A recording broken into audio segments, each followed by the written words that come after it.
Assalamualaikum warahmatullahi wabarakatuh. Anda kembali masih ke Newsroom edisi Senin 3 Februari 2025. Seperti biasa, informasi sudah kami siapkan untuk maniwata di rumah. Tong saja Newsroom selengkapnya bersama saya Lisa Ratno Tania.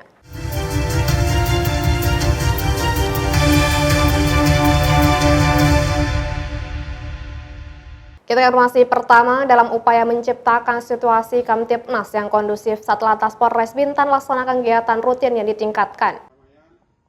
Satlantas Polres Bintan melaksanakan kegiatan rutin yang ditingkatkan atau KRYD pada Sabtu malam 1 Februari 2025. Kegiatan KRYD kali ini digelar di wilayah Kecamatan Bintan Utara. Kegiatan ini bertujuan untuk mewujudkan kerjasama antara Polri dan masyarakat dalam upaya menciptakan situasi Kamtibmas yang aman dan kondusif di Kabupaten Bintan. Kaurbinob Satlantas Polres Bintan Ibda JM Sirait mengatakan ada sejumlah sasaran dalam kegiatan KRYD ini. Ibda JM Sirait menyebut dalam kegiatan tersebut petugas menertibkan sejumlah kendaraan yang menggunakan knalpot brong. Selain itu, petugas juga menemukan beberapa pengendara yang masih berusia di bawah umur. Lantas Polres Bintan melaksanakan KRYD di wilayah Bintan Utara untuk menertibkan kendaraan yang knalpot brong. Pada saat ini, Komandan, anak-anak remaja yang di wilayah Bintan ada sekitar 10 orang sudah kita amankan dan kita bawa ke Polsek. Pengendara beserta kendaraan berknalpot brong tersebut kemudian diarahkan menuju Mapolsek Bintan Utara untuk diberikan pembinaan. Misbah Sabilal Arsi dari Bintan melaporkan. Informasi lain, satu unit gudang penyimpanan ikan asin akan dibangun di kawasan FTZ Dompak, Kota Tanjung Pinang. Pembangunan satu unit gudang penyimpanan ikan asing milik Hengli, seorang pengusaha Tanjung Pinang di kawasan Free Trade Zone atau FTZ Dompak, Kota Tanjung Pinang resmi dimulai. Hal ini ditandai dilakukannya peletakan batu pertama pembangunan oleh Badan Pengusahaan atau BP Kawasan Tanjung Pinang pada Senin pagi 3 Februari 2025.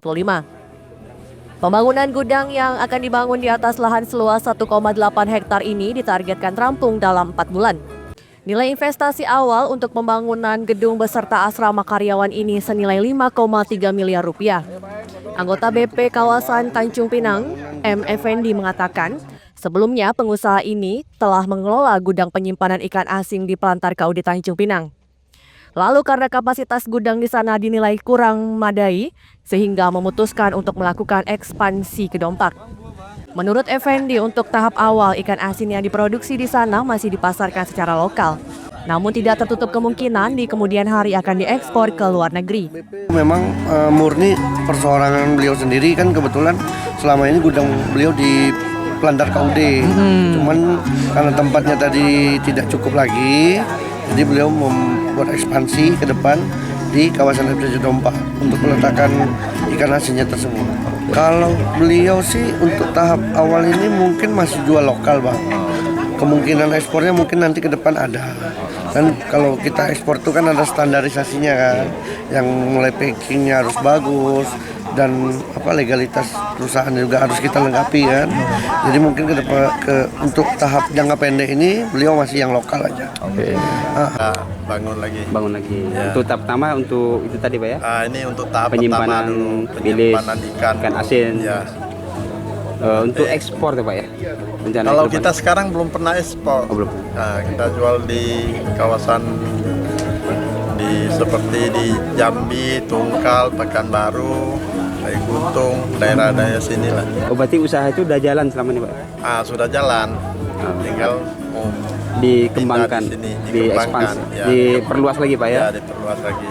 Pembangunan gudang ini diharapkan dapat membuka lapangan pekerjaan dan menggeliatkan perekonomian di wilayah FTZ Dompak, Tanjung Pinang.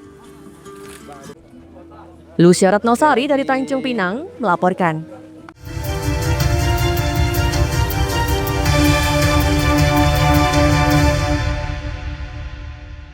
Terima kasih masih bersama kami. Aksi dugaan pencurian terjadi di salah satu tempat usaha jasa pencucian baju atau laundry di Tanjung Pinang.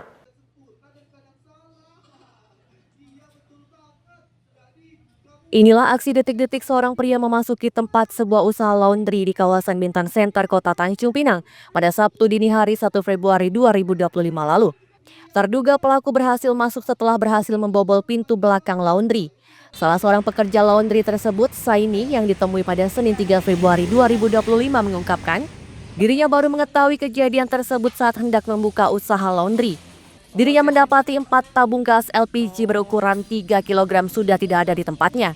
Tidak hanya itu, terduga pelaku juga diduga mengambil barang lain seperti 2 keranjang baju berukuran besar.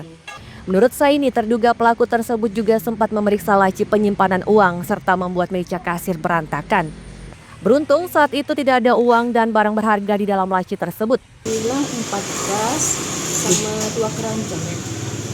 2 keranjang, keranjangnya tuh? Keranjang besar gitu ya. Yang untuk nampung baju ya, Kak? Untuk nampung baju yang banyak lah, muat lah 12 kilo. Berapa tadi? 4 gas sama 2 keranjang. 2 keranjang, keranjangnya aja apa baju-bajunya? Tak ada bajunya sih, belum tahu atau yang hilang atau enggak. Yang kita tahu keranjang sama gas itu karena kan belum semua ngambil saat kejadian itu kan. Ada uang nggak, Bu? Uang di laci tak ada, tapi dia sempat ke sini buka laci, ngajak nota. Dia pakai senter HP masuk. Meski sudah menjadi korban, saat ini pemilik laundry belum melaporkan kejadian tersebut ke pihak kepolisian. Lucia Retnosari dari Tanjung Pinang melaporkan. Informasi lain, seorang pengendara sepeda motor di Tanjung Pinang dikabarkan terlibat kecelakaan dengan mobil box yang sedang terparkir. Insiden kecelakaan lalu lintas yang diduga melibatkan seorang pengendara motor dan mobil box terjadi di ruas Jalan Dei Panjaitan kilometer 7 Kota Tanjung Pinang pada Senin siang 3 Februari 2025. Dalam peristiwa ini, pengendara sepeda motor harus dilarikan ke rumah sakit karena alami luka cukup serius usai diduga menabrak mobil box yang sedang parkir di tepi jalan. Informasi yang dihimpun VNews di lapangan, terlihat serpihan sepeda motor berserakan di sekitar lokasi kejadian, sedangkan kondisi mobil box tidak mengalami kerusakan yang berarti. Menurut Elvi, salah satu warga yang ditemui di lokasi kejadian mengatakan, saat kejadian, si pengendara sepeda motor sempat tergeletak tidak sadarkan diri. Elvi menambahkan saat ini pengendara sepeda motor telah dilarikan ke Rumah Sakit Raja Ahmad Tabib Tanjung Pinang untuk mendapatkan perawatan medis lebih lanjut. Jadi pas iya Bu, kondisi pokoknya tadi waktu pas kejadian memang tergeletak. Habis itu diangkat bawa ke sini kan. Saya lihat itu saya malah kabur, saya takut. berarti pas Kayaknya luka dalam. pas kecelakaan emang langsung nggak sadarkan diri Bu Tidak ya? sadar. Digotong dibawa ke sini tadi. Oke. Terus langsung dibawa Ke provinsi.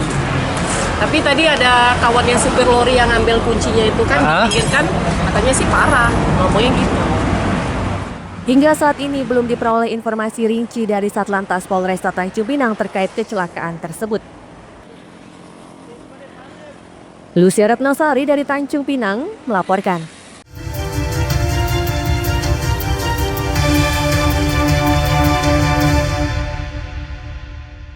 Terima kasih masih bersama kami. Jajaran Polsek Bintang Timur berhasil membekuk 2 pelaku kasus pencurian di rumah warga.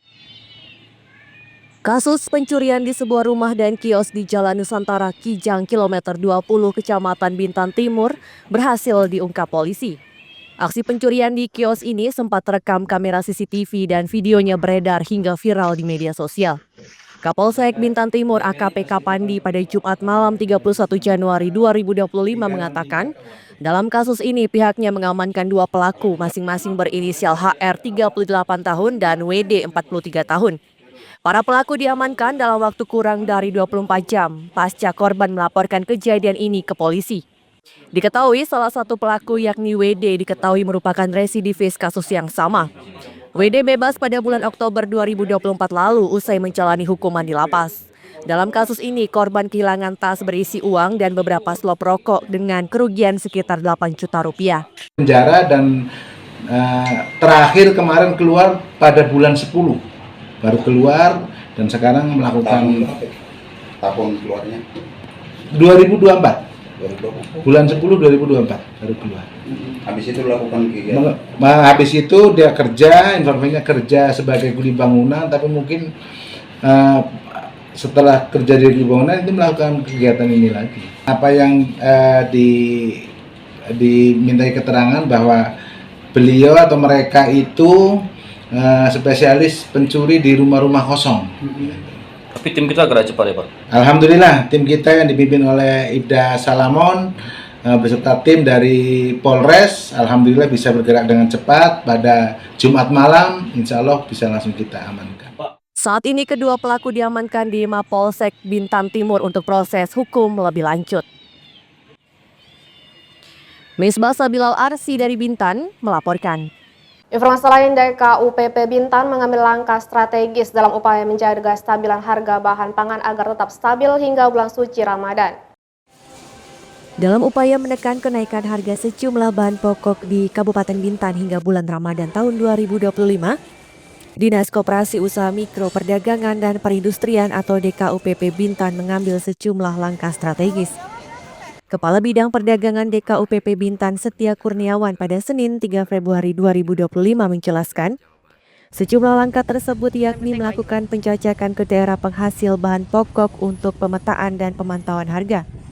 Selain itu, Setia Kurniawan juga mengimbau kepada pelaku usaha bidang bahan pokok untuk memanfaatkan program tol laut yang dicanangkan pemerintah.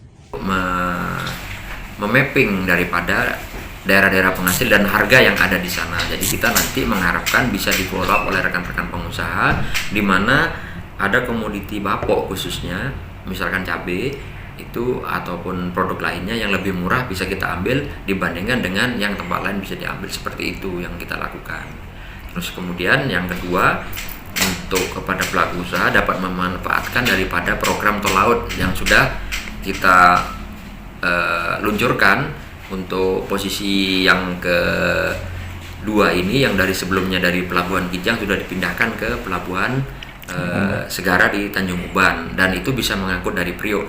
Mudah-mudahan bisa dimanfaatkan oleh pelaku usaha karena ongkosnya memang sudah sangat-sangat murah ya, dengan memanfaatkan subsidi yang diberikan oleh pemerintah seperti itu. Diketahui berdasarkan data DKUPP Bintan per 3 Februari 2025, sejumlah bahan pangan alami penurunan harga. Di antaranya daging ayam dari harga Rp40.000 per kilogram, saat ini turun menjadi Rp37.000 per kilogramnya. Sementara cabai rawit yang harganya semula Rp70.000 per kilogram, saat ini turun di kisaran harga Rp65.000 per kilogram. Misbah Sabilal Arsi dari Bintan melaporkan. Jangan lupa follow Instagram dan TikTok VNewsClick untuk berita menarik lainnya.